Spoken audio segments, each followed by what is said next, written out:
We'll be waiting for about a couple more minutes, and then we'll start with our show.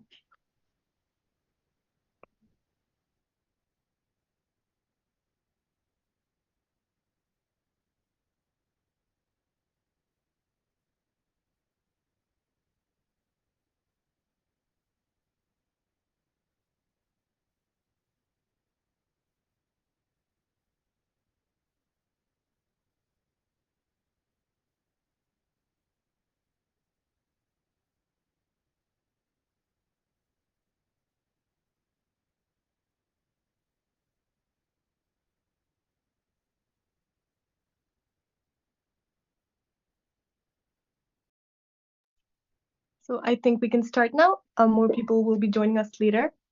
Hello, everyone, and welcome to today's talk show, where we will delve into the fascinating world of big data in cybersecurity with a very special guest. I'm your host, Angelina Kimire, and today's session is brought to you as a pre-event of Kathmandu University HackFest 2023.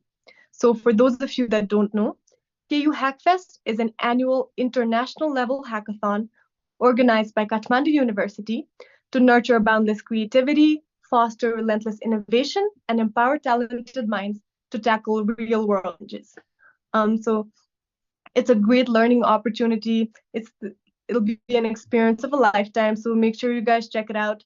We have a website. You can follow us on social media, and also make sure to stick around to the end of this session because we have with us the lead of this year's KU Hackfest, Mr. Mohip Adhikari, and he has a very exciting announcement to make.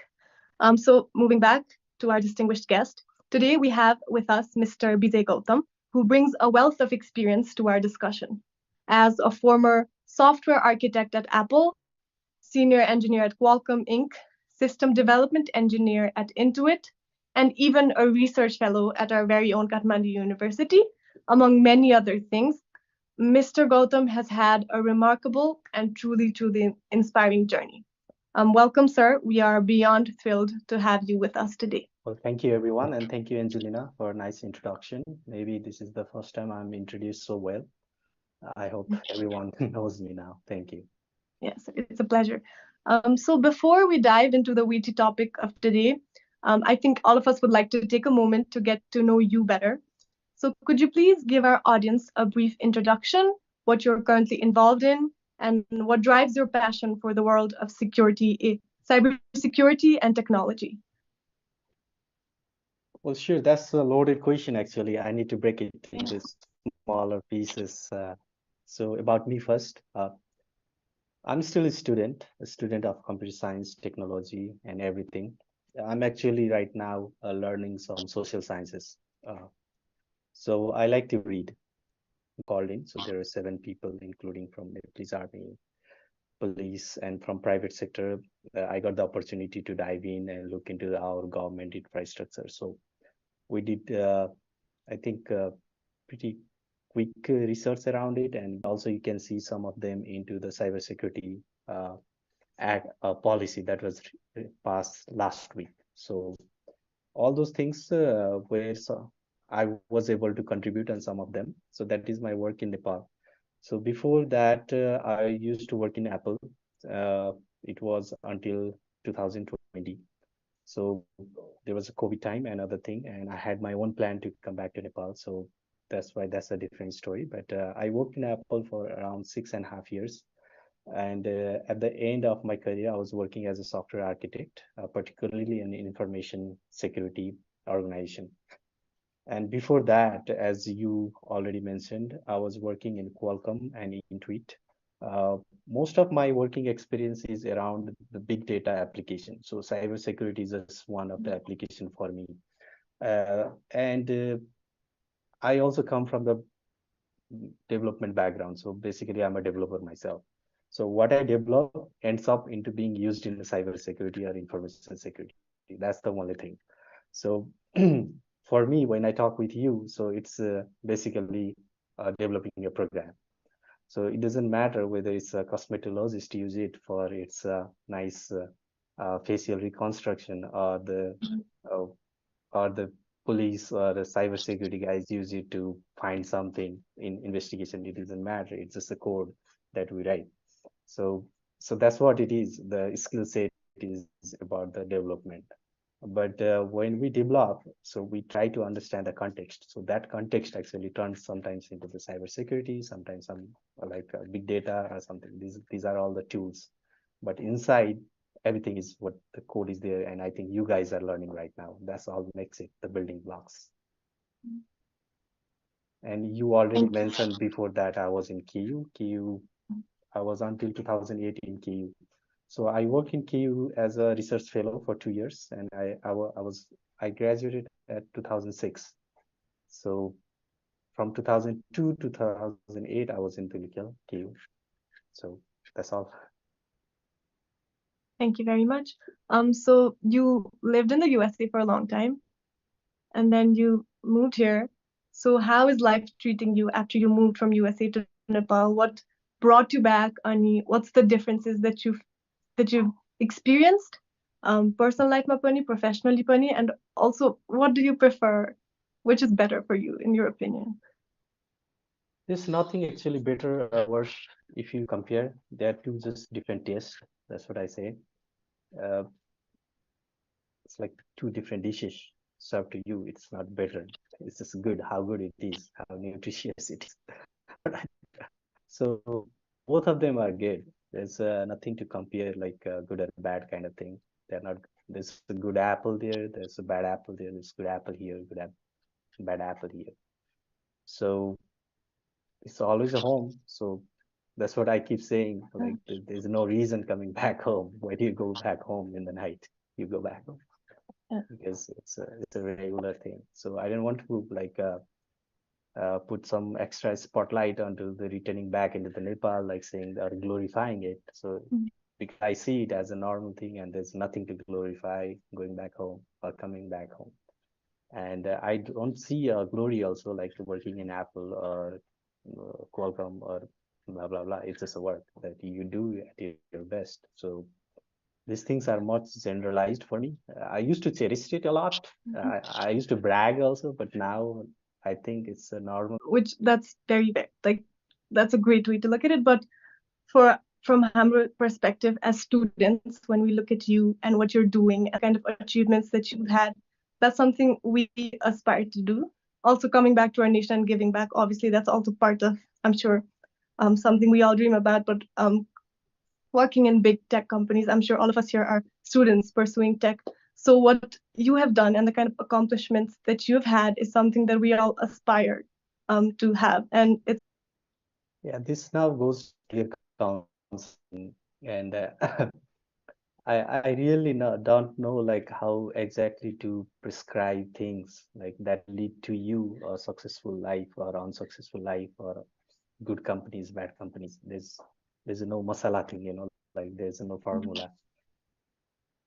Looking back, when I look back, like I think a few of the decisions that some of us made, see those people's like continuity from the KU into the Microsoft, into Google. There's a gap like for a few years. I don't know why. And I didn't see before us also.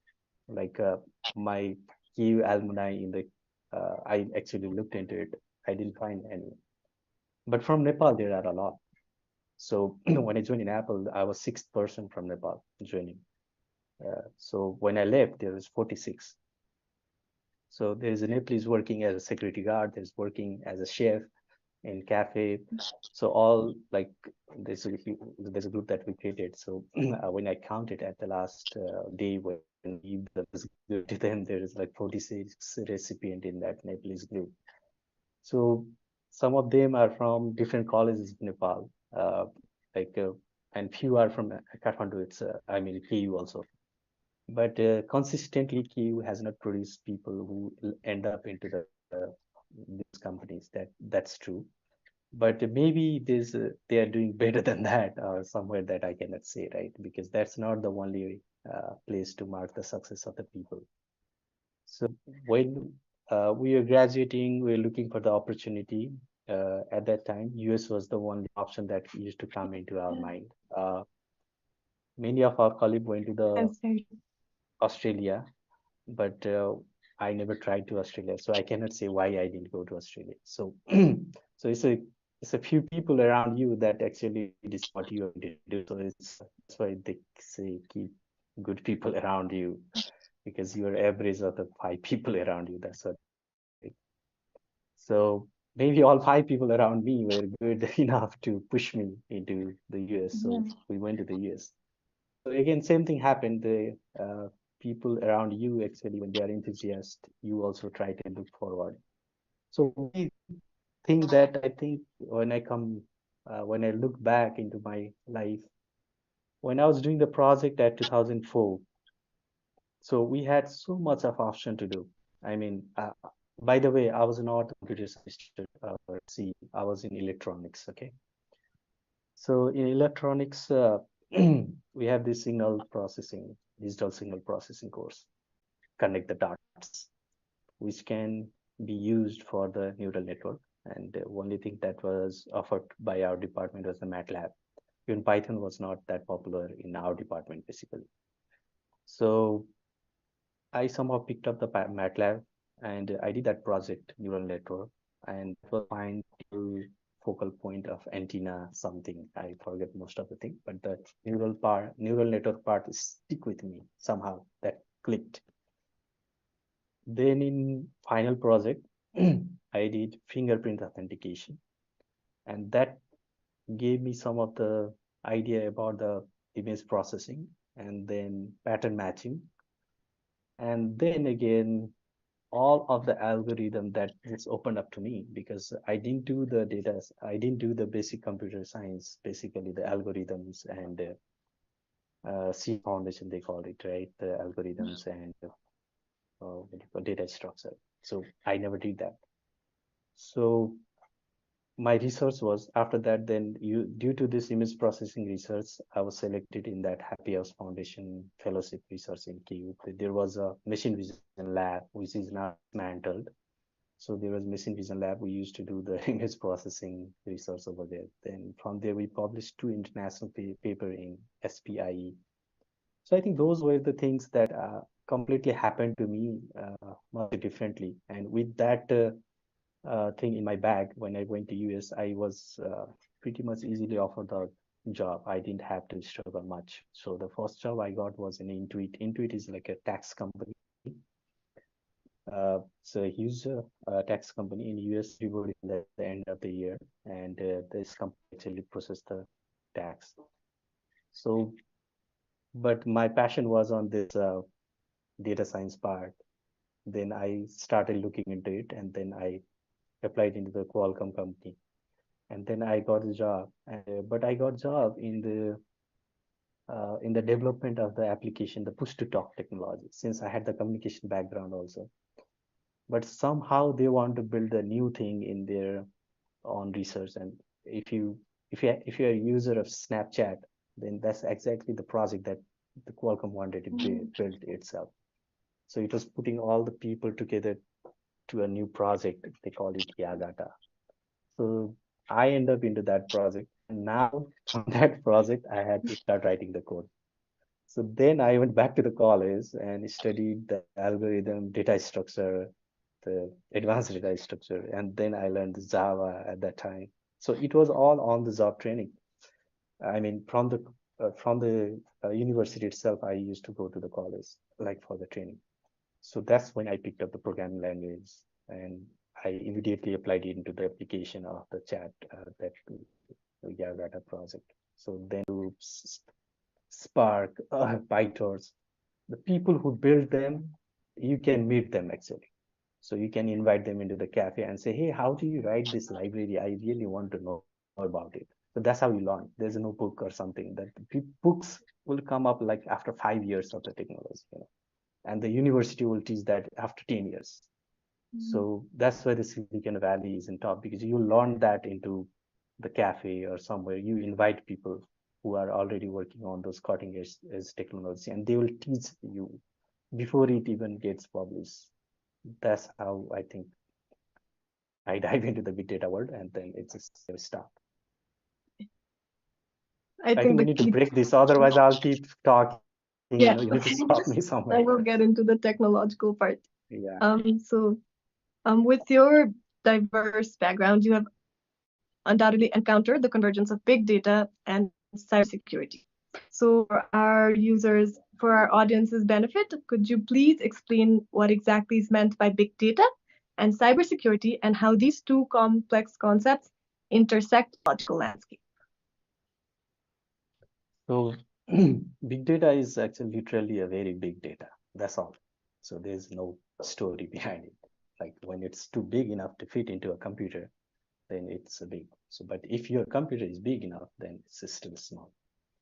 So what that means is when you define the size of your computer and size of your data, because now we are producing petabytes of data by any famous application. Uh, So we need to store them, we need to process them, we need to analyze them, we need to make sense out of it and do business and earn more money, right? So to do that, you need to handle it. So think about you're a farmer and you have a field and you have a rice paddy. So one day you have like tons of rice, and what are you gonna do with that rice, right? You have to chop it up, you have to clean it, you have to make use of it. So you have to store it, you have to sell it, and you will get a lot of money. You have to keep it somewhere. So all these becomes the ecosystem. So the big data is actually ecosystem of the tools and technology to handle data, right? But their framework looks very small. It's just like a cat and a lion. They are of the same family, cat family, but cat do something very similar to lion, right? So big data and other data also are the data, but the way they are handled are pretty different way. So I think that is what it is. I think you need to make it very small, otherwise I'll keep talking about it. We lost the host.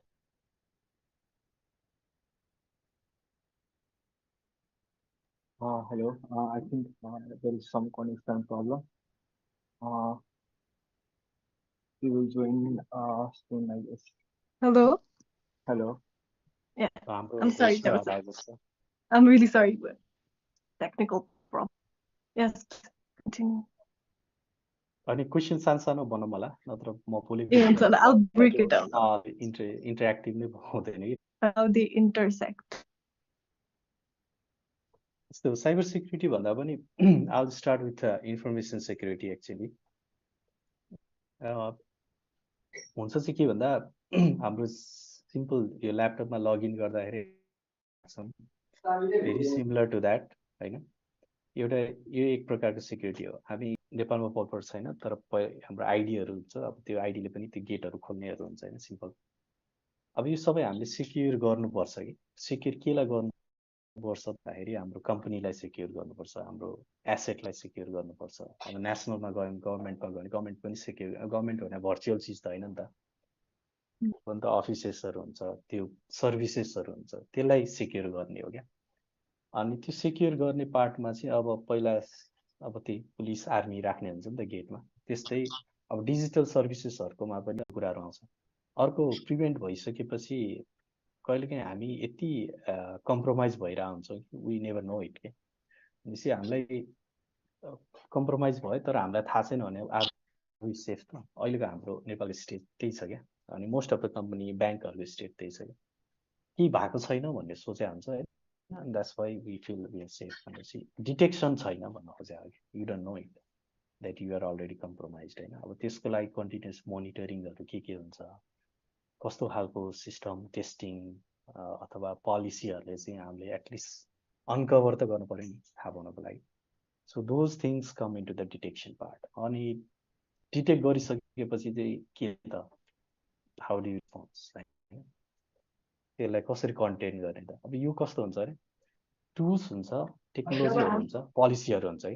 यो तिनवटाले यस्तो राम्रोसँग काम गर्नुपर्छ कि information सेक्युरिटीको लागि, अनि बल्ल यसले चाहिँ रिजल्ट दिन्छ. अब साइबर सेक्युरिटी भन्यो भने चाहिँ यो होल पार्टको चाहिँ एउटा एउटा यस्तो सेक्टर हो जुन सेक्टरमा चाहिँ इन्टरनेट युज हुन्छ र इन्टरनेटबाट चाहिँ सर्भिस लिने दिने यो जुन सिस्टमहरू बनाइन्छ त्यो पार्टलाई चाहिँ हामीले साइबर सेक्युरिटी भनेर हेर्छौँ।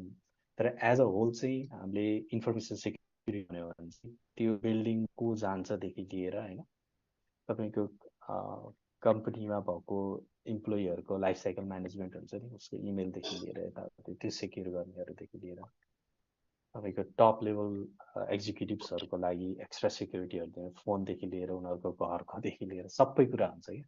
त्यो होल सिस्टमलाई चाहिँ हामीले कसरी आफ्नो एउटा कम्पनीको एउटा कुनै ठाउँको चाहिँ इन्फर्मेसनलाई चाहिँ इन्ट्याक्ट राख्ने, लिक हुन नदिने होइन। अनि यो we all know Apple is very big in security होइन आफ्नो सबै कुराहरूको लागि, त्यसकारण they already want to use the top of the level security things. अनि त्यही कुराहरू चाहिँ ओभरअल युज गरेर एउटा इन्फर्मेसन सेक्युरिटी चाहिँ बनाएको हुन्छ। त्यो मध्ये एउटा सानो कुरा चाहिँ सानो अथवा एउटा सेक्टर चाहिँ साइबर सेक्युरिटी हो जस्तो लाग्छ मलाई चाहिँ। अब बिग डेटा कहाँबाट आउँछ भन्दाखेरि अघि भने अब यो साइबर सेक्युरिटी बनाउने भए पनि कस्मेटोलोजीको काम गर्ने पनि राइट कोड्स होइन त। वी निड डेटाबेस बेसिकली होइन, we need queueing system, we need filter system होइन, हामीलाई फाइल सिस्टमहरू चाहियो। यो त बेसिक्सहरू हो नि त। अनि यो साइबर सेक्युरिटीमा पनि के हुन्छ भने ह्युज डेटा जेनेरेट भइरहन्छ। ट्राफिक मोनिटरिङ मात्र गर्न थाल्यो भने डेटा बाइट्स अफ डेटा चाहिँ निस्किरहेको हुन्छ होइन। तपाईँको युजर म्यानेजमेन्टहरू हेर्न थाल्यो भने युजरले पासवर्ड चेन्ज गर्ने होइन, तपाईँको ट्रान्जेक्सनहरू हेर्न थाल्यो भने त्यो सबैबाट चाहिँ यति डेटा जेनेरेट भइरहेको हुन्छ। अब त्यसमा जेन्युन हो कि होइन, फ्रड डिटेक्सनहरू, प्रोडक्ट सेक्युरिटीकोहरू, तपाईँको इम्प्लोइ म्यानेजमेन्टहरू होइन, सबै कुराहरू चाहिँ केमा आउँछ त भन्दा तपाईँको यो डोमेन अफ इन्फर्मेसन सेक्युरिटीमा आउँछ। र यी सबलाई चाहिने यति धेरै टुल्सहरू भन्छ ब्याक एन्डमा। त्यो सब टुल्सहरूलाई चाहिँ अपरेट गर्नको लागि चाहिँ के चाहिन्छ त भन्दा अर्को राम्रो टेक्नोलोजी चाहिन्छ, जुन चाहिँ बिग डेटा टेक्नोलोजीहरूले चाहिँ अहिले चाहिँ हेल्प गरिरहेको छ। त्यसरी चाहिँ यी दुईटा डोमेनहरू चाहिँ intersect. So our cyber threats or just information threats are they're constantly sophisticated, right? So हजुरको experience-बाट चाहिँ how has the landscape of these kind of threats transformed over the years, and how has big data played a role in keeping up with these kind of So if you are a window user, I think most of us use that McAfee antivirus. So McAfee, I think 80s 90s तिर आउँदाखेरि त्यो एउटा उसको एकदम बेच्ने हुन्छ नि marketing line कि we are going to make computer 100% safe अनि भाइरस भनेको चाहिँ हिस्ट्री हुन्छ भनेर क्या। त्यो 80s लेट 80s 90s को फर्स्टमा भनेको। सो वी अल नो अहिले के छ त, त्यो भाइरस गयो त अब संसारबाट छैन नि त, इट जस्ट मल्टिप्लाइज। जुन टेक्नोलोजीले चाहिँ हामीलाई हेल्प गर्छ त्यही टेक्नोलोजीले हामीलाई हार्म पनि गर्छ। मालवेयरहरू, भाइरसहरू यिनीहरू पनि अल्टिमेटली त्यही टेक्नोलोजीले बन्ने हो होइन। भनेपछि यो दुईटा ह्यान्ड्स इन ह्यान्ड जान्छ। एन्ड के एउटाको मात्र डेभलपमेन्ट हुन्छ भन्ने छैन। प्रोटेक्सन पार्टको मात्र डेभलपमेन्ट हुन्न, एट्याक पार्टको पनि त्यतिकै डेभलपमेन्ट भइरहेको हुन्छ होइन। अब अहिले 2025 को एस्टिमेट के छ, $10.5 ट्रिलियन चाहिँ ड्यामेज हुन्छ एभ्री इयर भन्ने छ क्या वर्ल्डमा होइन। त्यो चाहिँ 2015मा चाहिँ भन्दा 300% बढी छ। 10/3 होइन, पहिला $3 ट्रिलियन हुन्थ्यो भने 2015मा अब $10.5 ट्रिलियन अनि त्यति हार्म हुँदैछ क्या साइबर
कुर्सीमा बस्ने नै होइन, सबजना उठेर त्यो त आगो लागिरहेछ सर माथि भने जस्तै हो कि मेरो लागि चाहिँ होइन।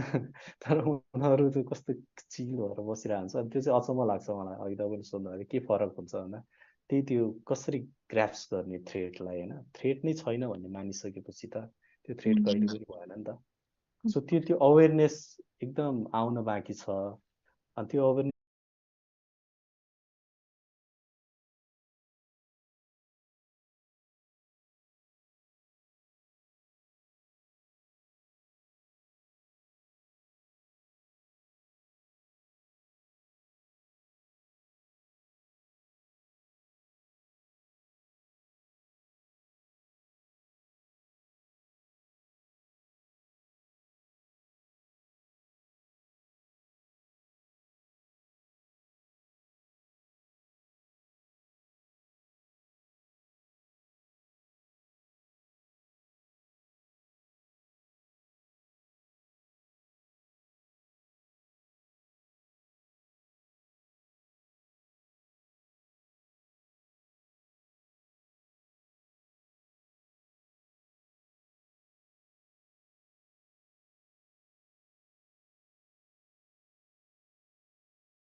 टेन्डर आह्वान गर्छ होइन, अनि company will bid for it. तपाईँले जसरी रोड बनाउनुहुन्छ, बस किन्नुहुन्छ, त्यसरी नेपालमा सफ्टवेयर पनि किनिन्छ होइन। अनि जसले लो बिड गर्छ अनि त्यो मिनिमम टेक्निकल रिक्वायरमेन्ट उसले मिलाउँछ अनि उसले पाउँछ क्या। उसको पर्फर्मेन्स कस्तो छ, उसको सिक्युरिटी कस्तो छ, उसको प्रोजेक्ट हामीसँग धेरै छ। हामीले चाहिँ अहिले त्यो तरिकाले काम गरेर आउँछ। अब प्राइभेट सेक्टरले चाहिँ त्यसरी गर्दैन, किनभने उनीहरूले त्यसरी पैसा सिधाउन सक्दैन, ल्याएर हाल्दैन होइन, किनभने त्यो आफै बनाउनुपर्छ, आफ्नो कस्टमाइज गर्नै पर्ने हुन्छ कि धेरै ठाउँमा। Once you cross that limit होइन, त्यो नम्बर पछि चाहिँ अब सानोलाई त भयो, अब अलिकति ठुलो ग्रो हुन थालेपछि र कन्ट्री, अब Nepal government is big company, म चाहिँ त्यसरी सोध्छु कि होइन। It has to customize lot of things. उसले चाहिँ त्यो सिधै बस किनेको जस्तो तरिकाले सफ्टवेयर किनेको चाहिँ हुँदैन। So we're talking so much about data, big data, and also cybersecurity. So यस्तो हुँदाखेरि त obviously ethical considerations-हरु पनि त धेरै हुन्छ होला हैन हजुर। So त्यसमा अलिकति could you shed some light on the kind of ethical considerations that surround data privacy and usage-हरु यसको context-मा चाहिँ? यो एकदम गुड क्वेसन हो है। पनि हो एज अ डेभलपर पनि। अब you'll start getting access to lot of things होइन, अनि कुरा हो होइन। त्यो मात्र होइन कि ड्युरिङ द अपरेसन्स अल्सो। अनि अब जस्तो अहिले मैले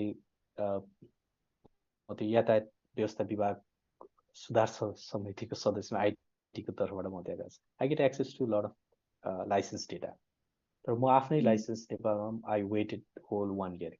मैले चाहेको तुरुन्तै प्रिन्ट गर्न सक्थेँ होला है। भन्न खोजेको के हो भने इट्स अप टु यु होइन। अनि यो कल्चर पनि हो। मोस्ट अफ द कम्पनीज सिक्युरिटीमा काम गर्नेले चाहिँ तपाईँको इम्प्लोइहरूलाई पनि यो कन्फर्मेसन बायसहरूको ट्रेनिङहरू गराइरहेको हुन्छ। तपाईँको इथिकल ह्याकिङको रिफ्रेसर सेसनहरू गराइरहेको हुन्छ। When it becomes ethical and unethical. अनि यो लाइन पनि चेन्ज भइरहेछ। फर इक्जाम्पल मैले फर्स्टमा स्टार्ट गर्दाखेरि most of the application was pretty much accessible for me for most of the time होइन। अनि पछि हामी आफैले के गर्न थाल्यौँ भने यो होइन, यो किनभने it's a team way access it होइन, यो यसरी एक्सेस गर्न दिनुहुन्न, so we have to do something भने। अनि यो ओवास भन्ने एउटा फाउन्डेसन छ होइन। अब if you are interested into the security तपाईँले यो हेर्नुपर्छ। You should know this open web app security project भन्ने। अनि तिनीहरूको गाइडलाइन्सहरू हुन्छ कि कसरी चाहिँ डेभलपमेन्ट टिममा, टेस्टिङ टिममा, अनि प्री कस्टमर प्री रिलिज टिममा र प्रोडक्सन सपोर्टहरूको बिचमा चाहिँ डेटाहरू कसरी अपस्क्योर गर्ने होइन, कसरी चाहिँ मास्क गर्ने, त्यो सब एउटा सिस्टम छ क्या होइन। जस्तो फर इक्जाम्पल तपाईँको युजर नेम र पासवर्ड तपाईँले प्लेन टेक्स्टमा पासवर्ड राख्नुहुन्न, यु सुड इन्क्रिप्ट इट भनौँ न होइन। अनि इन्क्रिप्ट गरेपछि एउटै टेबलमा राख्ने त होइन। Maybe you should put the user name into one table and password into another table होइन। अनि त्यो पनि मेबी अगेन होइन, you should put the user name into MySQL and put the password into a JSON blob into MongoDB maybe. किनभने मङ्गोडिबीको आफ्नै तपाईँको disaster recovery plan छ, बिजनेस कन्टिन्युटी प्लान छ। द्याट्स मोर इम्पोर्टेन्ट होला। मेबी होम एड्रेस तपाईँले जहाँ पनि फ्याँकिदिन सक्नुहुन्छ होला होइन। So you will start thinking about it. अब क्रेडिट कार्ड इन्फर्मेसन कसैको छ भने ओहो यो त झन् सेक्युर डेटाबेसमा लगेर राख्नुपर्छ, I need a cloud support to भनेर तपाईँले ओरेकल डिबीको क्लाउडमा लगेर राख्नु होला होइन, जहाँ चाहिँ त्यो हराउने चान्स एकदम कम होस्। So you start thinking this data, अनि त्यो डेटामा चाहिने पर्टिकुलर कोलममा चाहिने सिक्युरिटी, अनि त्यसपछि बिहाइन्ड टेक्नोलोजी पनि क्या। किनभने हरेक चिजलाई तपाईँले फरक फरक तरिकाले राख्न थाल्नुपर्ने हुनसक्छ। मलाई के गर्छ शिक्षणमा तपाईँले गर्न थाल्नुपर्ने हुन्छ। सो यस्तो एथिकल कुराहरू झन् नेपालको एस्पेक्टमा त I think comparatively we are a lot more behind. नेपालको वालेट सिस्टमहरू त्यही भएर त्यो एउटा चाहिँ भेरी इम्पोर्टेन्ट हुन्छ। अनि नेपालमा पनि फाइनेन्स पनि सिस्टमहरू छ, त्यो राष्ट्र ब्याङ्कले इन्फोर्स गरेर यिनीहरू फलो गरेर आउँदो रहेछ। तर पछाडि एगेन है त्यो चाहिँ कस्टमर फेसिङ भयो। सो बिहाइन्ड द सिन उनीहरूको आफ्नै डेटा सेन्टरहरू, उनीहरूको आफ्नै डेटा एक्सेसहरू त्यो चाहिँ छैन। फेरि त्यसमा चाहिँ अलिकति ध्यान पुर्याउनु पर्छ। सो अब चाहिँ अहिलेभन्दा अगाडि फ्युचरमा what kind of advancements do you think will happen in cybersecurity, and how we combat those issues, and how can businesses and governments of an entity that will be in threat, how can they prepare themselves for the evolving landscape of digital security? अब त्यो digital security भन्ने कुरा त्यो अब मैले हेऱ्यो भने चाहिँ कम्प्लिटली डिफ्रेन्ट थिङ अगेन होइन। अब त्यतातिर नजाउँ, तर म एउटै कुरा भनेर हो भन्ने कुरा बुझौँ। अब as a nation if we want to offer our digital solution होइन, हामीले डिजिटल सोल्युसन दिएर हामीले ब्युरोक्रेटिक हर्डल्सहरू हटाएर इ गभर्नेन्समा गएपछि बल्ल हाम्रो गभर्नेन्स राम्रो हुन्छ भन्ने यो मोटामोटी सबैको बुझाइ यही हो कि होइन। अब त्यो बुझाइ त्यस्तो हो भने त्यही अनुसारको प्लान र त्यही अनुसारको रिसोर्समा चाहिँ इन्भेस्टमेन्ट जरुरी छ क्या। अब भन्न खोजेको के भने अनि यो नेभर एन्डिङ प्रोसेस हो, यो एकचोटि गरेर हुने कुरा होइन होइन। जस्तो एकचोटि तपाईँले एकजना कर्मचारी हायर गर्नुभयो भने त्यो 60-90 वर्ष नपुगन्जेलसम्म तपाईँको भयो क्या। एउटा बस किन्नुभयो भने त्यो नबिग्रिन्सम्म तपाईँको भयो, त्यो मेन्टेनेन्स खर्च मात्र हो। तर यो technology is not like that होइन। तपाईँको थ्रेट नयाँ आयो भने तपाईँको थ्रेट डिटेक्सन र प्रिभेन्सनको नयाँ काम पनि त सँगसँगै कन्टिन्युस जानु पऱ्यो नि।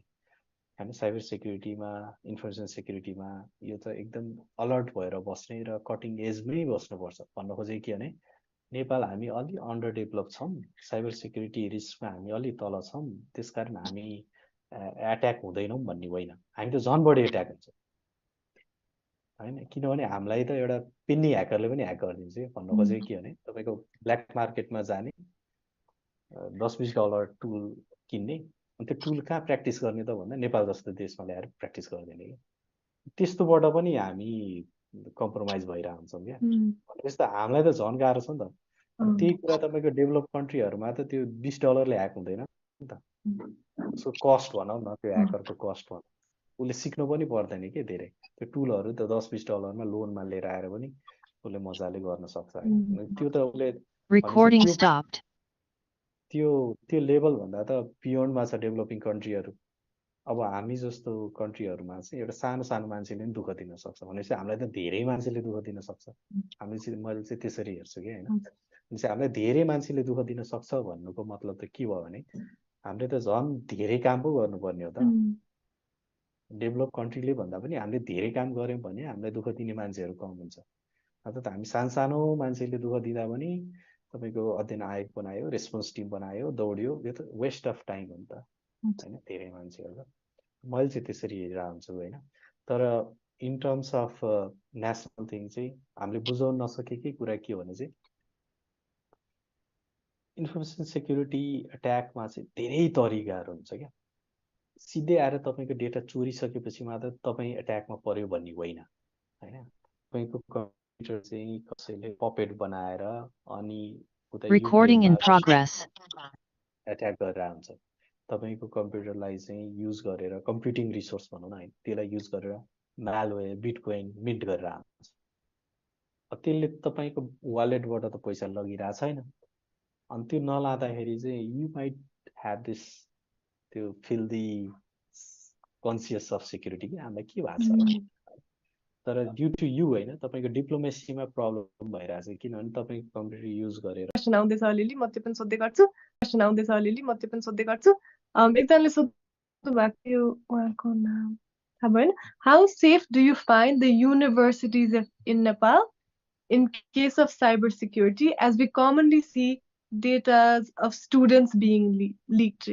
So latest पनि BCA from TU ले पनि स्टुडेन्टको इन्फर्मेसनहरू लिक गरेको कुराहरू आइरहेको हुन्छ सो त्यसमा हजुरको के धारणा होला सो एउटा एकदमै सरप्राइजिङ कुरा चाहिँ मेरो लागि के थियो भने युएस गएपछि अहिले सोध्नु भएको थियो तपाईँले के थियो भने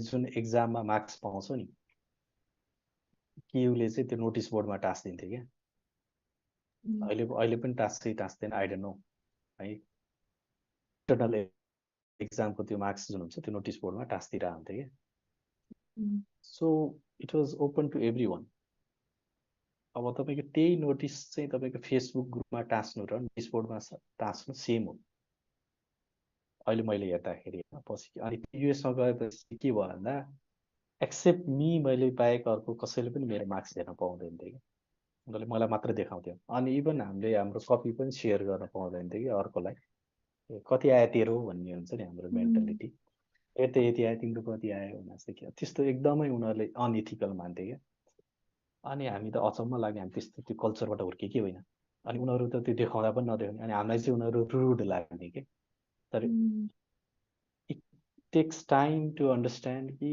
त्यो उसले गरेको चाहिँ ठिक रहेछ मेरो अपब्रिङिङ चाहिँ रङ रहेछ भन्ने चाहिँ मैले पछि रियलाइज गरेँ क्या भनेपछि हामी एकदम डेटालाई वास्तै नगर्ने कल्चरबाट हुर्केको हो हाम्रो नोटिस बोर्डहरूमा जुन हाम्रो नामहरू छापिन्छ इभन इन्ट्रान्स एक्जामदेखि होइन it's all breach of information अहिले हेर्दाखेरि तपाईँ मैले लाइसेन्सको कुरा भने लाइसेन्स त्यो एक्जाम त्यो भर्नको लागि जाने बेलामा पनि त्यो यिनीहरूले फेसबुक पेजमा हालिदिन्छ क्या तपाईँको को पास भएन त्यहाँ लाइसेन्स नम्बर सहित हाल्छ पहिला त तपाईँको मैले युएसबाट मेरो पासपोर्ट रिन्यू गर्दाखेरि यो मान्छेले फेसबुकमै पासपोर्ट सहित मान्छेको यो नम्बरको पासपोर्ट चाहिँ रिन्यू भएर नेपालबाट आयो लिन आउनु भनेर फेसबुकमा हालिदिन्थ्यो कि सो उनीहरूले के सोचिरहेछ भने we are doing digital services, हामीले त एकदम छिटो नोटिस पुऱ्याइरहेछौँ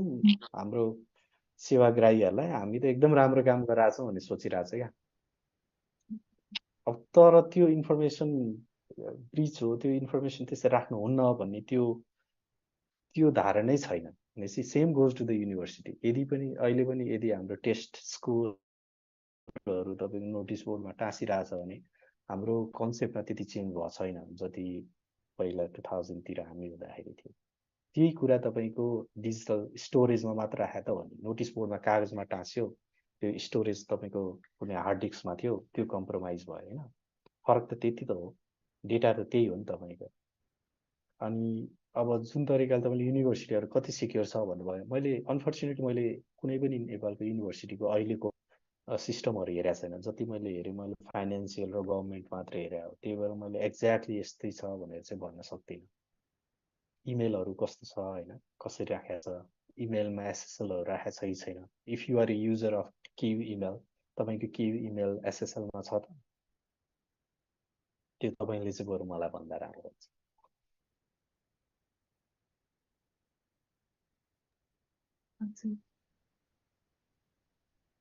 के भन्नुभयो? मेरो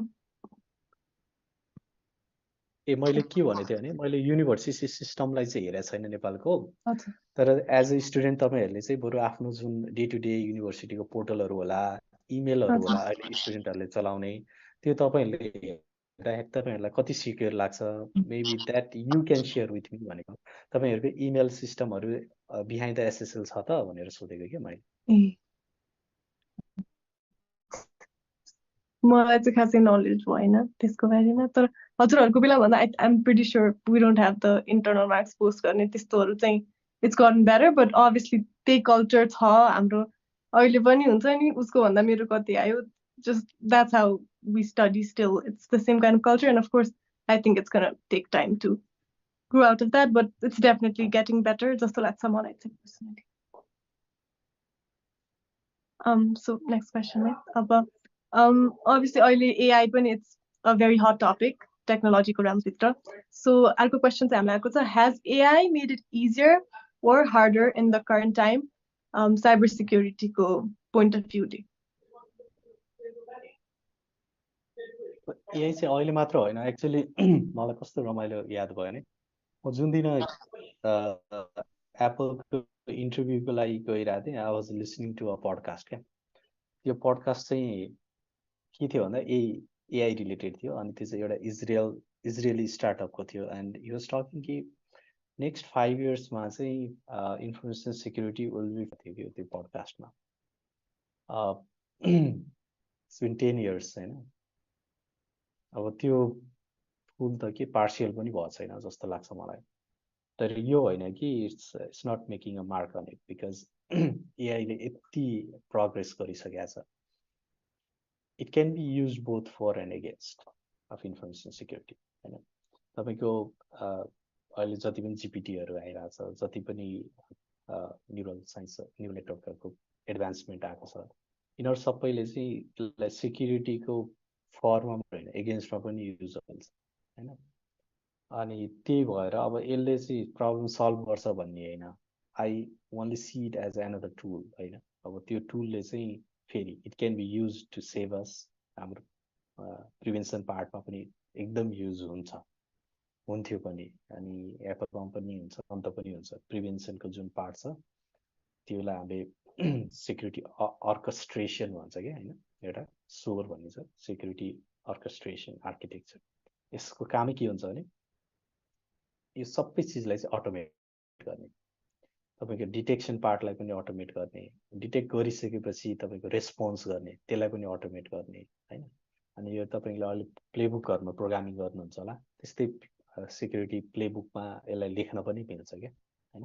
तपाईँको सिम्पल प्रोग्रामिङ पाइथन ल्याङ्ग्वेजहरूमा कि if you see this kind of breach अथवा यो काइन्ड अफ एट्याक कन्फर्म भयो भने यो खालको स्टेप्सहरू मिटिगेट गर्नलाई अटोमेटिकली गर्ने भनेको। अब डिसिजन ट्री बेस्ड पनि छ यो सोर, मतलब यो भयो भने कन्डिसन वाइज होइन।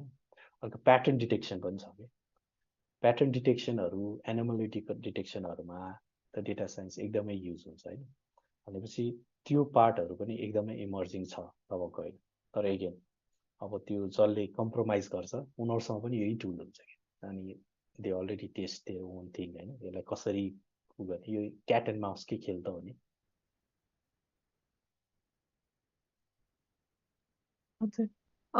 With your history in Apple, we're obviously going to get some Apple-related questions. So example, so Apple is said to be invulnerable to security attacks. Is that correct? And how does Apple secure customer data? And what kind of security practices are there? Very loaded question.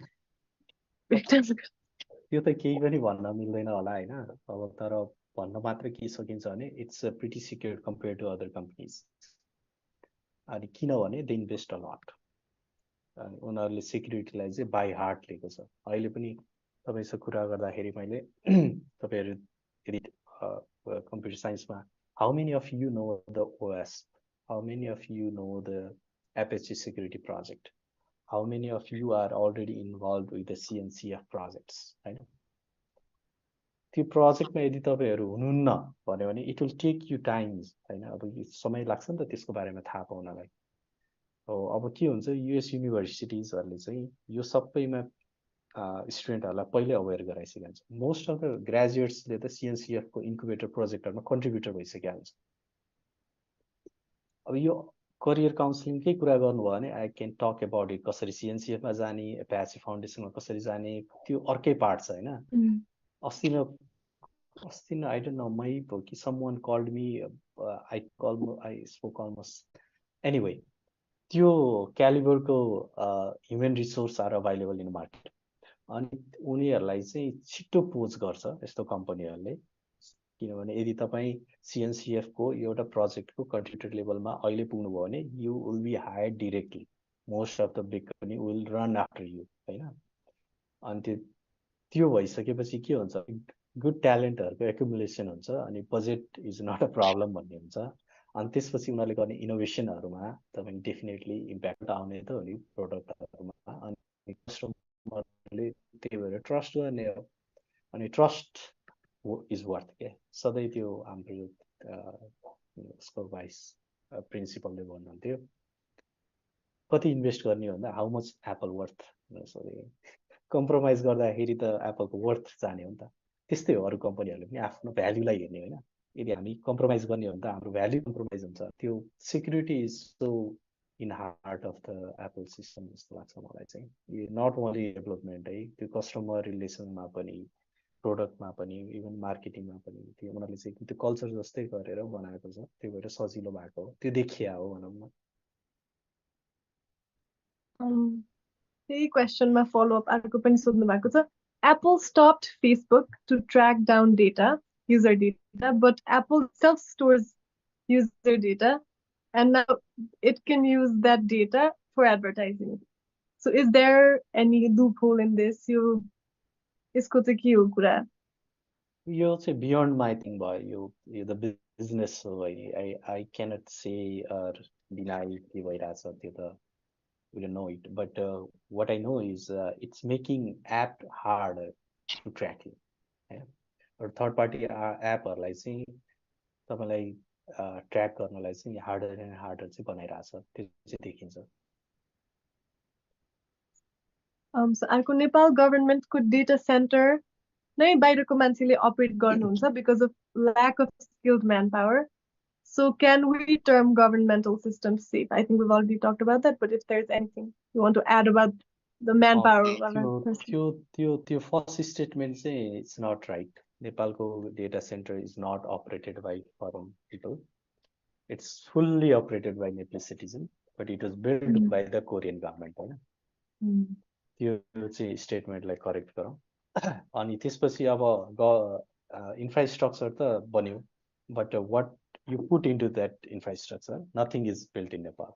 किनभने कुनै पनि कम्प्युटरहरू यताउति नेटवर्कदेखि लिएर सबै बाहिरबाट आउने त्यो चाहिँ हो तर ह्युमन रिसोर्स चाहिँ नेपालीहरू नै छ त्यहाँ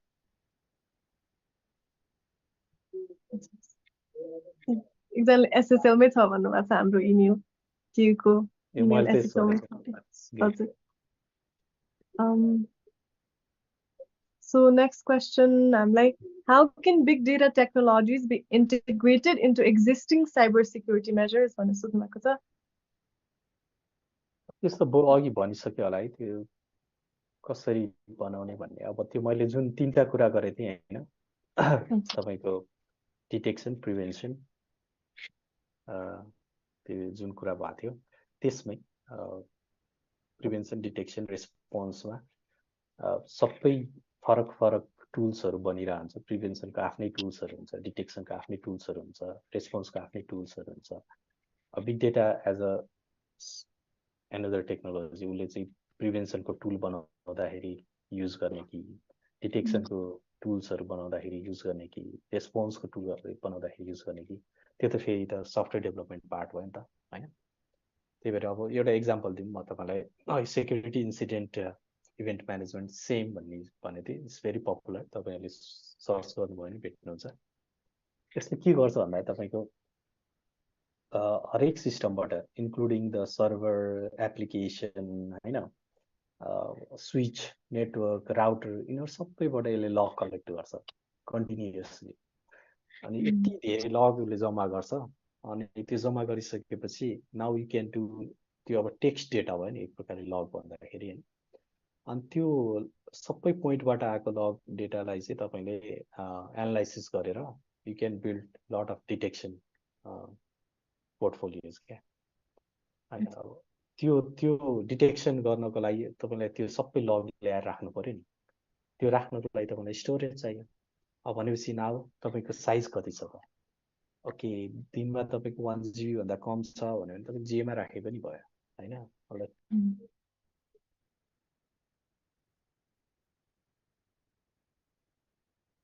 हजुर म्युट हुनुभयो जस्तो छ। सरी, त्यो म्युट अल गर्दा म पनि म्युट भयो जस्तो। कहाँसम्म थियो? हजुर भर्खरै हो, 1 सेकेन्ड मात्र। त्यही त, त्यो डेटा कलेक्सन गरिसकेपछि कहाँ राख्ने भन्ने कुरामा पनि तपाईँको चोइस आयो होइन बिग डेटाको। त्यो कलेक्ट गर्ने जुन इन्टरफेस बनाइन्छ नि त, अब एचटिटिपीबाट आउँछ कि तपाईँको सिम्पल आरसिपी टिसिपी लाइनबाट लिने हो कि होइन, युडिपी पोर्टहरूबाट लिसनिङबाट बनाउने हो कि, केबाट चाहिँ लिसन गर्ने, केबाट चाहिँ अब सिस्लगहरू त टिसिपी युडिपीबाट तानिरहेको हुन्छ होइन। अब त्यो पार्टलाई कसरी स्केल अप गर्ने, हजारौँ सर्भरहरूले पठाइरहेछ भने त कसरी बनाउने त्यो, अनि एउटाको अर्कोमा ओभरल्याप नहोस्, सिङ्क्रोनाइजेसन गर्ने, यो सबै अब च्यालेन्जहरू आउँछ कि हरेक लेभलमा च्यालेन्ज आउँछ। तपाईँको इभन कतिवटा पोर्ट ओपन गर्नेदेखि लिएर तपाईँले त्यसलाई कहाँ लगेर राख्ने, राखिसक्दाखेरि काफकामा राख्ने हो कि क्युङ गर्दाखेरि, तपाईँको एमक्यूले मात्र भ्याउँछ कि है। मैले एक्रोनिम्सहरू युज गरेर हुन्छ, सरी अब त्यो थाहा नहुन सक्छ है। पनि एउटा क्युइङ सिस्टम हुन्छ, क्युइङ सिस्टममा पनि धेरै पपुलर क्युइङ सिस्टमहरू हुनसक्छ होइन। त्यो मध्ये कुनमा लगेर राख्ने, सर्च गर्नु परेपछि अघि मैले भने सर्च पनि आफ्नै एउटा बिग डेटा टेक्नोलोजी, इलास्टिक सर्चमा राख्ने, सोलरमा लगेर राख्ने कि होइन। अनि त्यो सर्च गर्दा इन्डेक्स केलाई गर्ने होइन, आइपी एड्रेसहरूलाई गर्ने कि, अथवा अथेन्टिकेसन कोडहरूलाई, रिजेक्सन कोडहरूलाई, यदि वेब एप्लिकेसन रहेछ भने maybe you only look for the HTTP codes होइन। यो सबै कुराहरू आउँछ क्या। अनि यसलाई काउन्ट कसरी गर्ने, अब धेरै फाइलहरू तपाईँको एचटिटिपी लग छ भनेर 2200 ओके को सट्टा 503 कति ठाउँमा गयो भनेर हेर्न त धेरै गाह्रो हुन्छ नि त। तपाईँको 1000 अफ सर्भरले गरिरहेछ, 100 अफ सर्भरले रेस्पोन्स गरिरहेछन्। हो यो चिजलाई तपाईँले सब मिनेटमा कसरी लैजाने, पहिला मेबी इट टुक 15 मिनट्स त्यो एउटा क्वेरीको रिजल्ट आउँदाखेरि 15 मिनट्स लाग्थ्यो अरे होइन। अब त्यसलाई चाहिँ 1 मिनटमा कसरी सार्ने त? पहिला थाहा त भयो कि we need to find out 503 भन्ने चाहिँ एउटा थाहा भयो, तर अब विदिन द्याट टाइम पनि थाहा पाउनु पऱ्यो नि त। भनेपछि अब त्यो सर्च फास्ट गराउन हामीलाई के चाहिन्छ त? त्यो कुराहरू चाहिँ हेर्दै हेर्दै जाँदाखेरि हरेक लेयरमा चाहिँ तपाईँले big data, data science, search, यिनीहरू सबै के हुन्छ, इन्टरप्ले गर्न थाल्छ क्या। एउटा चिजले मात्र सल्भ गर्दैन कि, यो मैले भने एउटा रिसिभिङ एन्डमा मात्र सबै चिज काम लाग्छ। तपाईँले लगेर सेभ गर्ने ठाउँमा पनि सबै चिज आउँछ, सर्च गर्नेमा त झन् सबै चिज आउन सक्छ होइन। It's all choices how you build that. अब हामीले बिग डेटा एआई को त कुरा गर्यौँ, त्योभन्दा बाहेक do you see any other emerging technologies or trends that you believe will have a significant impact on the future of cybersecurity? every take होइन that's upcoming तपाईँले गार्टर हाइप साइकल हेर्ने गर्नुभएको छ भने गार्टर हाइप साइकलले चाहिँ तपाईँको कुन technology चाहिँ आइरहेछ कुन टेक्नोलोजी गइरहेछ भन्ने एउटा कर्भमा देखाउँछ क्या तपाईँको माथि हुने कर्भमा अहिले तपाईँको जिपिटीहरू होला होइन त्यो जिपिटी लास्ट इयर थिएन अरू के थियो अब यो यसले चाहिँ के देखाउँछ भने वाट्स कमिङ वाट्स गोइङ यस्तो यस्तो देखाउँछ कि 2-3 वर्षलाई चाहिँ हेर्न सकिन्छ तर 5 इयर्समा के आउँछ भने नोबडी नोज है त्यो भन्नु नै बेकार हुन्छ जस्तो लाग्छ आई विल बी सुपर ब्र्यागिङ के होइन त्यो बियोन्ड द लिमिट ह्युमन माइन्डको त्यो 5 इयर्समा कस्तो हुन्छ भने नोबडी नोज होइन एकदम बेस्ट साइबर इन्फर्मेसन सेक्युरिटी एक्सपर्टहरूलाई पनि थाहा हुँदैन तर के हो भने वी प्ले अलङ जे आउँछ त्यो सँगसँगै यसलाई कसरी युज गर्न सकिन्छ भन्ने तरिकाले चाहिँ यो कन्टिन्युस पार्ट हो भनेर मैले त्यही भएर भनेको अब अहिले इमिडिएटली नेक्स्ट इयर के आउँछ भनेर सोध्नु होला होइन नेक्स्ट इयर के आउँछ भन्ने कुरा अब मलाई थाहा हुन्न होइन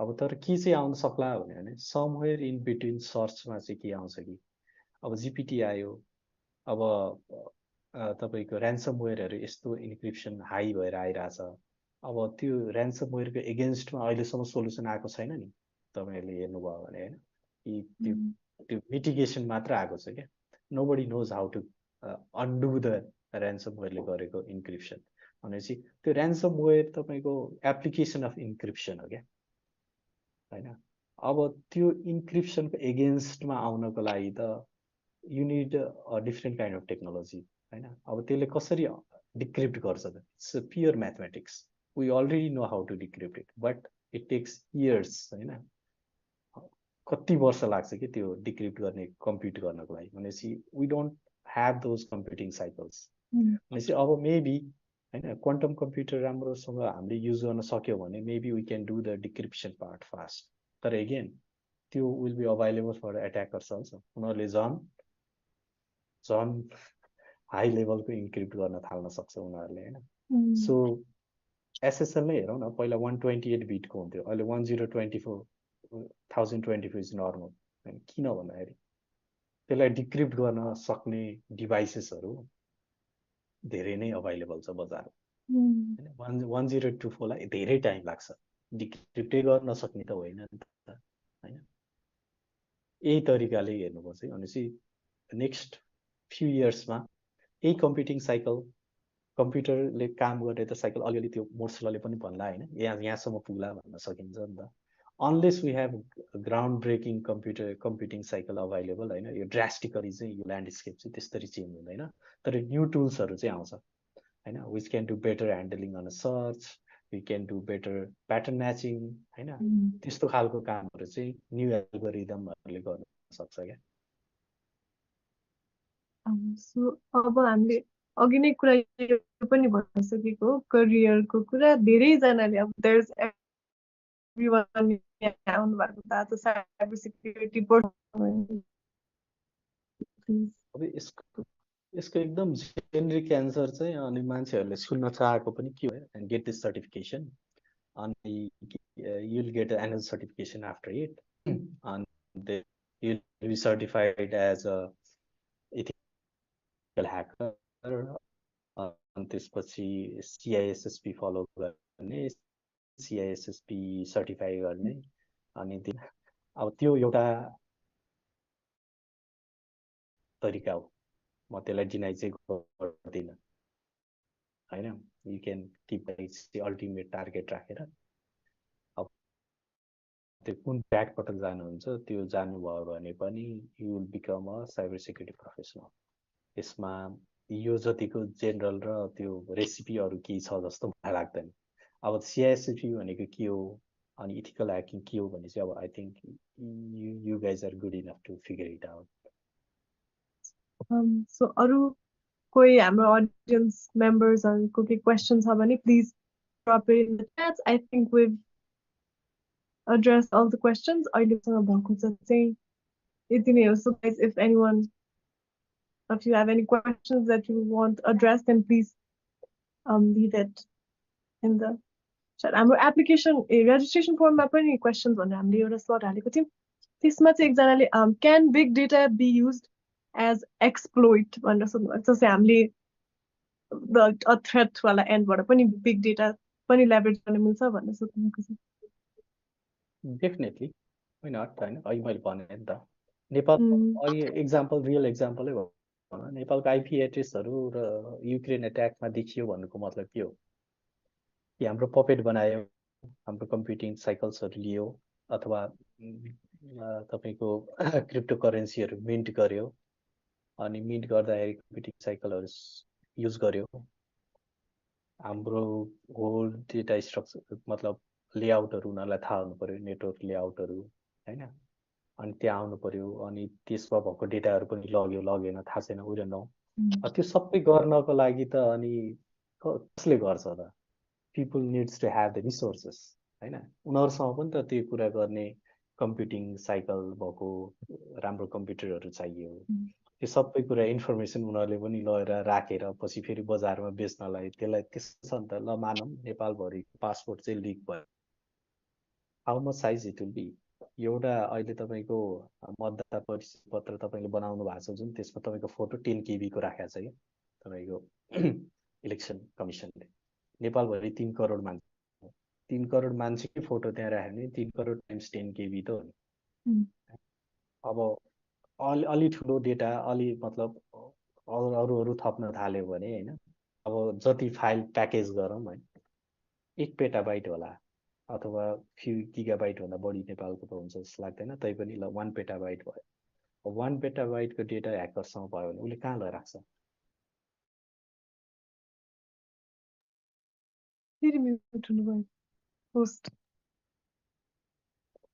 उसले त्यो डेटा पाइसकेपछि उसले कहाँ लगेर राख्छ भन्ने होइन, उसले राख्नको लागि पनि त कुनै सिस्टम त चाहियो नि त। अनि त्यो राखिसकेपछि नि उसले पनि त्यो एक्सप्लोइट गर्न खोज्ला। एक्सप्लोइट गर्नलाई त्यो डेटालाई उसले पनि हेर्नुपर्ने हुन्छ, त्यसमा पनि सर्चहरू गर्ला, इन्डेक्सहरू गर्ला, को मान्छे चाहिँ गभर्मेन्ट अफिसियल छ, यिनीहरूको चाहिँ इमेल कम्प्रोमाइज गर्ला भनेर उसले त्यहाँ त फिल्टर गर्नु पर्ला। त्यस्तै त हो नि, उसको नि काम छ नि त टन्न, इट्स नट इजी होइन। अनि त्यो त्यसको लागि उसलाई पनि त चाहिन्छ। त्यही भएर it can be used on both side होइन। हजुर, अब त्यही कन्टेक्स्टमा एकजनाले चाहिँ can you discuss the scalability context of cyber security? Is very good question. त्यो स्केलको प्रब्लमलाई एड्रेस गर्नलाई नै बिग डेटा भन्ने आएको हो। जस्तो फर एक्जाम्पल अब 512 GB को ल्यापटप छ, तर somebody gave me 1 terabyte of data, मैले के गर्ने? मैले कि एसएसडीमा राखौँला अथवा के राखौँला? अब तर मेरो कम्प्युटरले पनि त कति एक्सटर्नल स्टोरेजबाट कति तान्न सक्छ होइन। अनि यी प्रब्लमहरू च्यालेन्जिङ हुँदै आउँदाखेरि डिस्ट्रिब्युटेड फाइल सिस्टमहरू बनाउन थाल्यो, ताकि एउटै हेर्दाखेरि युजरको लागि एउटै फाइल सिकियोस्, तर त्यसको स्टोरेज चाहिँ मल्टिपल कम्प्युटर मल्टिपल हार्ड डिस्कमा होस् भनेर होइन। अब यो एमाजोनको S3 भन्नुहोस् अथवा हडुपको SDFS भन्नु, यिनीहरूसँग डिस्ट्रिब्युटेड फाइल सिस्टम हो। अब यिनीहरू बिग डेटा पढ्ने बेलामा यदि कसैले पढ्नुभयो भने इट्स अ फर्स्ट च्याप्टर भनौँ न फाइल सिस्टम होइन। त्यसले के सिकाउँछ त भन्दा कसरी चाहिँ डिस्ट्रिब्युटेड सिस्टम बनाउने होइन, फाइल सिस्टम मात्र होइन। पहिला डिस्ट्रिब्युटेड सिस्टम भन्ने एउटा होल च्याप्टर तपाईँको उसमा पर्छ होला कोर्समा। डिस्ट्रिब्युटेड सिस्टममा के आउँछ? क्याड आउला, एसिड आउला होइन, कसरी यिनीहरूलाई नेटवर्क जाँदाखेरि पनि चलिराख्ने बनाउने, कसरी यिनीहरूको रेप्लिकेसनहरू गराउने, ताकि युजरलाई चाहिँ कन्टिन्युअसली त्यो डेटाहरू सर्भिसेसहरू चाहिँ अनइन्टरप्टेडली अभाइलेबल भइरह। अब यहाँ युजर भनेको के भन्दा तपाईँ आफै हो नि त, एप्लिकेसन डेभलपर होइन। भनेपछि तपाईँको डेटाबेस चाहिँ यसरी सुरक्षित तरिकाले राख्नु पर्यो, त्यो नेटवर्क फेलियर हुँदा पनि टिक्नु पर्यो। त्यसमा अल्टिमेट कन्सियसनेस पनि के अल्टिमेट के भन्छ कस्तो बिर्सेँ मैले वर्ड, जस्तो कि अल्टिमेटली तिनीहरू इभेन्चुअली उनीहरू चाहिँ एकअर्कामा सिङ्क पनि हुनु पऱ्यो क्या होइन, यी सबै डेटाहरू डिस्ट्रिब्युटेड पनि हुनु पऱ्यो। भनेपछि यो सब च्यालेन्जहरू सेभ गर्दै गर्दै तपाईँ अगाडि बढ्ने हो नि त, फाइल सिस्टम बनाउँदा होस् अथवा डेटाबेस युज गर्दा होस्। पहिला माइसिकल मात्र एउटामा राख्नुभयो भने सिम्पल पहिला मास्टर स्लेभ त जसले नि बनाउँथ्यो नि, हैन अथवा हाई अवेलेबिलिटी त बनाउँथ्यो नि त्यो के गरेको भने त्यो नेटवर्क फेलियरबाट बचाएको अब नेटवर्क फेलियर मात्र बचाएर भएन अब त के भयो भने एउटा माइसिकलको कम्प्युटरमा जहाँ माइसन भइरहेछ त्यो सर्भरले धान्ने भन्दा बढी नम्बर अफ सेसन बढी नम्बर अफ कनेक्सन तपाईँको एप्लिकेसनलाई डिजायर्ड भयो क्या भनिसकेपछि अब हामीले माइसिकलले त दिन नसक्ने at least we need to have a dish which can have huge number of parallel session हैन अनि त्यसपछि सबै नै मास्टर रहोस् सिम्पली भन्दाखेरि भनेपछि अब हामीले 10वटामा राखिरहेछौँ भने 10वटाले कन्टिन्युअसली सर्भ गर्न सकोस् र 10वटाले जुन क्रुड अपरेसनहरू गरिरहेछ क्रिएट राइट अपडेट हैन डिलिट त्यो फेरि 10वटामा प्रोपागेट पनि इमिडिएटली हुनु पर्यो किनभने इभेन्चुअल कन्सिस्टेन्सी अघि मैले भन्न खोजेँ उनीहरू इभेन्चुअली कन्सिस्टेन्ट त भइराख्नु पर्यो अब टेक्नोलोजीहरू कसरी आउँछ कसैले रियल टाइम कन्सिस्टेन्सी दिन्छ मतलब एउटामा अपडेट गर्न छ त अर्कोमा तुरुन्त जाने कसैले दिन्छ मतलब फ्यु सेकेन्ड्समा चाहिँ हुन्छ तर रियल टाइममा हुँदैन भने यही तपाईँले चोइस गर्न थाल्नुहुन्छ कि अब तपाईँको एप्लिकेसनको डिजायर के हो कति क्रिटिकल हो तपाईँलाई रियल टाइममा चाहिन्छ कि इभेन्चुअलमा चाहिन्छ हैन त्यो अनुसार तपाईँले टेक्नोलोजी स्ट्याकहरू चुज गर्न थाल्नुहुन्छ त्यही कुरा तपाईँको त्यो बिग डेटामा पनि भयो स्मल डेटामा पनि भयो त्यसरी अगाडि बढ्दै जान्छ कि यो होल स्टोरी चाहिँ But I think we'll take 2 or 3 more questions अनि हामी आजको सेसन बन्द गर्छौँ so Ritik Thapajiule, can we leverage big data to reduce false positives while detecting malicious activities? Could you please share some insights on it?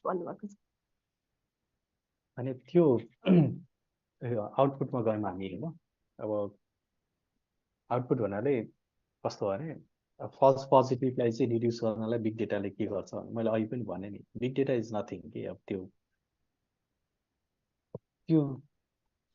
Particular problem solve गर्नको लागि हामीले के गर्न सक्छौँ भन्ने मात्र हो कि स्टोरेज गर्नलाई क्युइङ गर्नलाई सर्च गर्नलाई हैन स्केलमा सर्भिस दिनलाई एक्सप्यान्ड गर्नको लागि अर्केस्ट्रेसनको लागि भयो अब तपाईँले फल्स पोजिटिभ हो कि फल्स नेगेटिभ हो कि हैन यो गर्ने भनेको त के भने प्याटर्न रिकग्निसन त्यो रिकग्निसन गर्नको लागि तपाईँले त्यस्तै टुलहरू बनाउनु भयो होला हैन जसले चाहिँ धेरै डेटाहरू चाहिँ क्रन्च गर्छ रिजल्ट दिन्छ अब मानौँ तपाईँको डिसिजन मेकिङ गर्नको लागि चाहिँ पहिला तपाईँले 100वटा स्याम्पल चाहिँ विदिन 1 सेकेन्ड चाहिँ तपाईँले प्रोसेस गर्नुपर्ने छ अरे त्यसले चाहिँ तपाईँको फल्स पोजिटिभ दिने चान्स चाहिँ 75% छ अरे so what if you can compute 1000 of such sample in the same amount of time?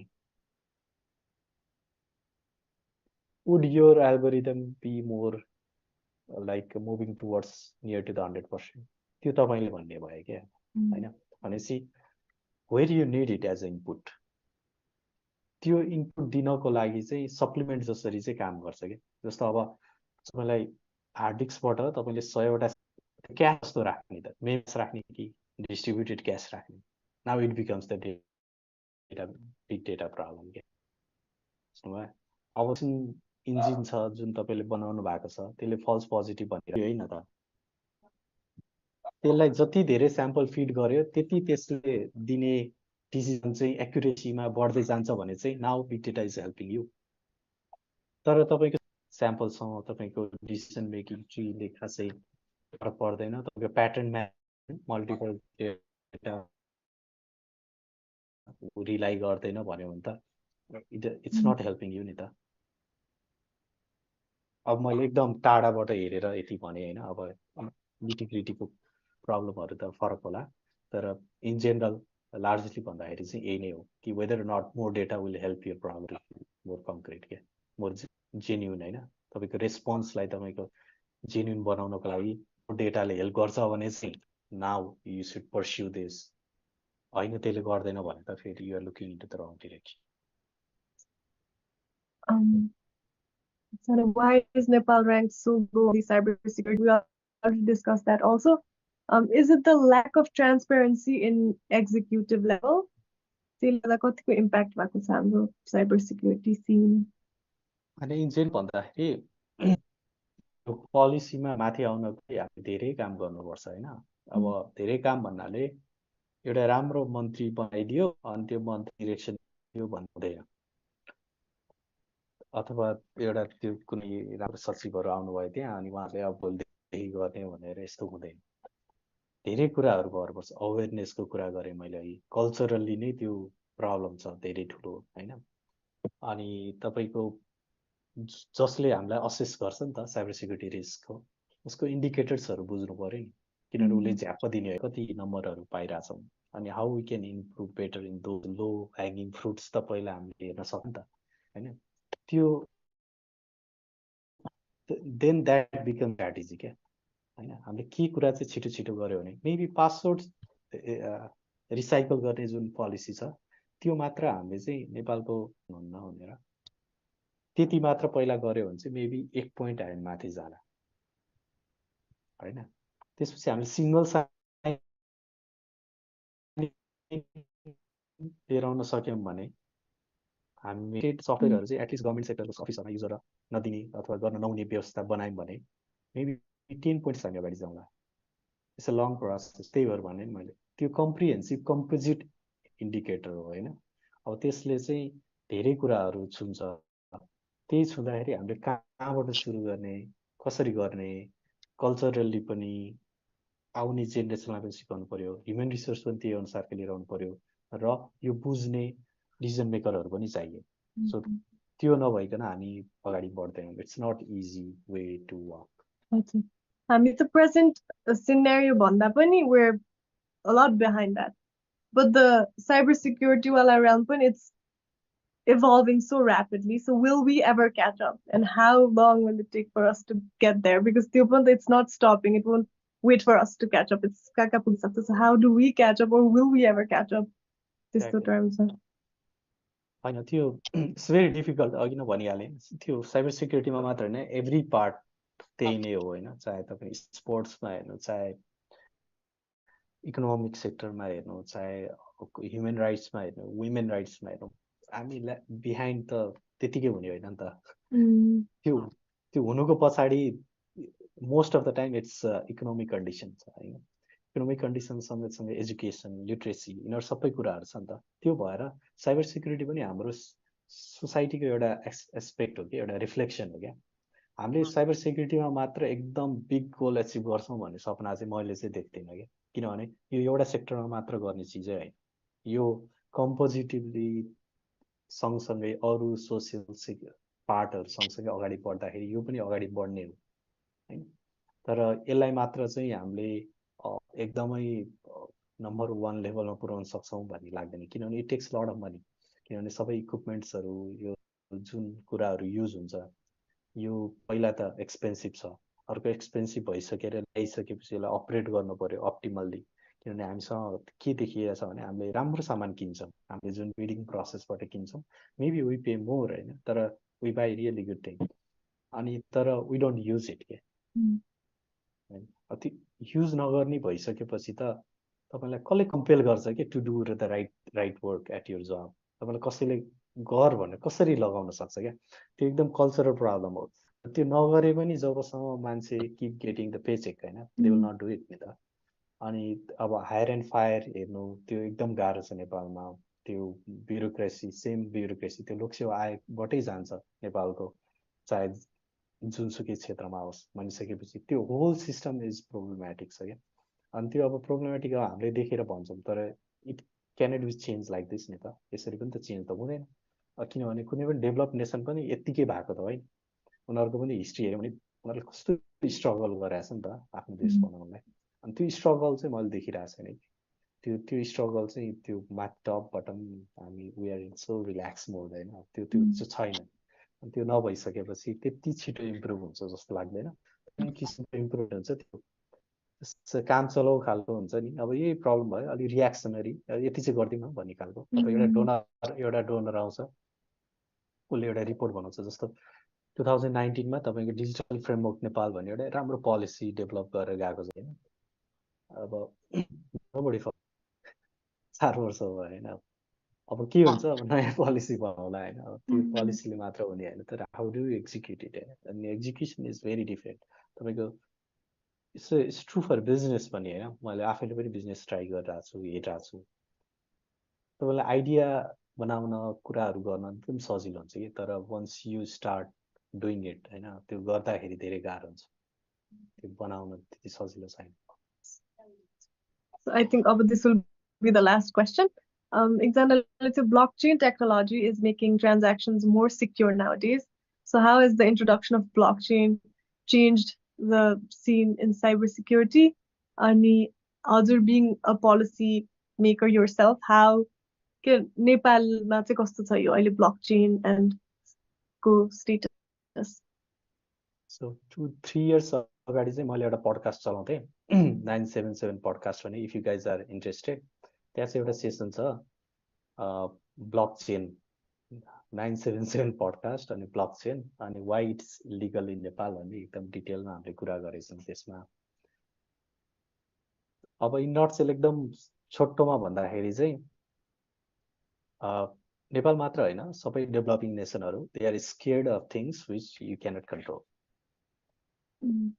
तपाईँको टेक्निकल जर्नरमा अथवा तपाईँलाई हामीलाई we understand some of this होइन केही कुराहरू बुझ्छौँ अनि we think it's a great opportunity तर त्यही अपर्च्युनिटी चाहिँ तपाईँको पोलिसी मेकिङ र पोलिटीले चाहिँ बुझिरहेको हुँदैन किनभने उनीहरू स्केयर हुन्छ यसले यो गऱ्यो भने त बर्बाद हुन्छ है भन्ने मान्छेहरू पनि सँगसँगै हुन्छ क्या तपाईँले जति बुझाउन खोज्नुहुन्छ कि ब्लकचेनलाई एटलिस्ट मिन्ट गर्न दियो नेपालमा इलेक्ट्रिसिटी सस्तो छ भारतमा लगेर पर युनिट 9 रुपियाँमा बेच्नुभन्दा नेपालको ब्लकचेन इन्डस्ट्रीमा के अरे यो डेटा वेयर हाउस बनाउन दियो डेटा वेयर हाउसले 15 रुपियाँमा किनिदिन्छ नि त बरु प्राइस हाइक गर भनेर कसैले बिजनेस प्रपोजल लगेर बुझायो भने पनि यो मान्छेहरूले गर्दैन and this is a real proposal actually that was propose to Nepal किनभने हामीले अहिले जुन मार्केट प्लेसमा इन्डियामा त्यो बत्ती त्योभन्दा धेरै पैसा सायद हामीले ब्लकचेन जुन आयरल्यान्डहरूले गर्यो होइन त्यो बेलामा ब्लकचेनको crypto currency basically crypto currency maintain गर्ने वेयर हाउसहरू बनायो मतलब डेटा सेन्टरहरू बनायो मेरो आइडिया चाहिँ के थियो भने त्यो बेलामा आवाज म लबी गरिरहेको थिएँ कि नेपालमा यो बनाउनु पर्छ भनेर होइन ल नेपालीहरूलाई इन्भेस्ट गर्न पनि नदिउँ यदि डर लाग्छ पैसा बाहिर जान्छ भने तर हामीले यदि एटलिस्ट डेटा सेन्टरहरू बिग डेटा सेन्टर बनायौँ भने र भोलि यो टेक्नोलोजी आउटडेटेड भयो गयो तर इन्फ्रास्ट्रक्चर त हामीसँग रहन्छ नि त हामीसँग युज डेटा सेन्टरहरू चाहिँ नेपालमा बन्थ्यो क्या होइन अनि डेटा सेन्टर बन्ने भएपछि भोलि maybe we can use the same data centre for the cloud computing नेपालमा एमाजोन आइरहेको छैन आउनु खोजेको थियो आएन होइन एटलिस्ट गुगल क्लाउड अथवा माइक्रोसफ्टलाई हामी मात्र के भन्न सक्छौँ भने हेर हामीसँग अलरेडी इन्फ्रास्ट्रक्चर छ nobody is using it तिमीहरू युज गर भन्यो भने हामीसँग अहिले एटलिस्ट यो कुनै क्लाउड राम्रो क्लाउड कम्पनी चाहिँ आउँथ्यो होला नि त क्लाउड कम्पनी नेपालमा आइदिनु भनेको के हो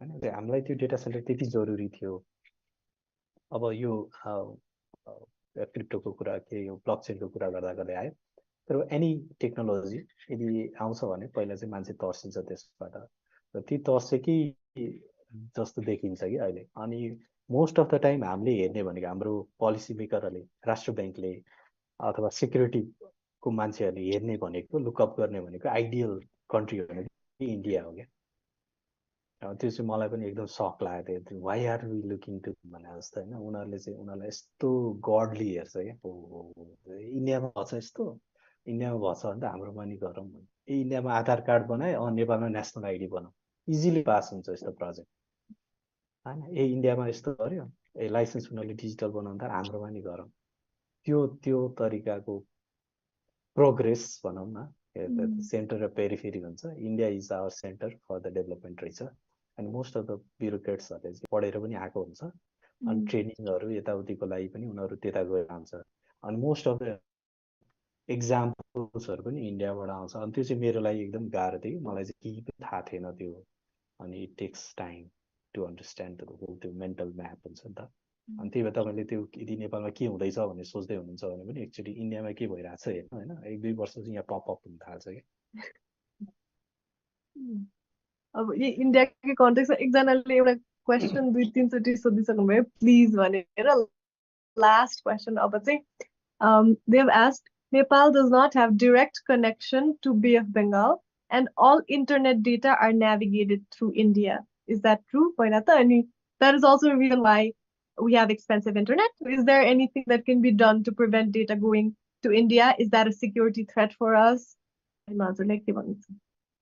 So हामीले त्यो अम्बानीको कम्पनी जियो आई थिंक जियोसँग किन्छ नेपाल टेलिकमले त्यो बिडिङ प्रोसेसबाट किन्छ हैन अनि अनि actually we have connection with China also fiber अप्टिक्सकै कनेक्सन छ यो चाहिँ हाम्रो गेटवे हो अनि इन्डियाको चाहिँ गभर्नमेन्ट भारतीय सञ्चार बिएसएनएल कि के हो भारतीय सञ्चार निगम लिमिटेड भन्ने उनीहरूले अर्को प्राइभेट कम्पनी त्यो जियो समथिङ ठ्याक्क नाम थाहा भएन तर Ambani so it doesn't matter हामीले चाहे एसपीसँग लिन्छौँ ultimately internet is controlled by भनेर तपाईँले युट्युबमा सर्च गर्नुभयो भने you'll know कि there is very few companies who actually want anything हैन किनभने यो अन्डर द सी जानै पर्छ त्यो अन्डर द सी लैजाने संसारमा एकदमै थोरै कम्पनीहरू छ उनीहरूले नै हो यो अम्बानीहरूले पनि उनीहरूसँगै किन्ने हो हैन अनि हामी पनि एउटा कन्ज्युमर नै हो एज अ होल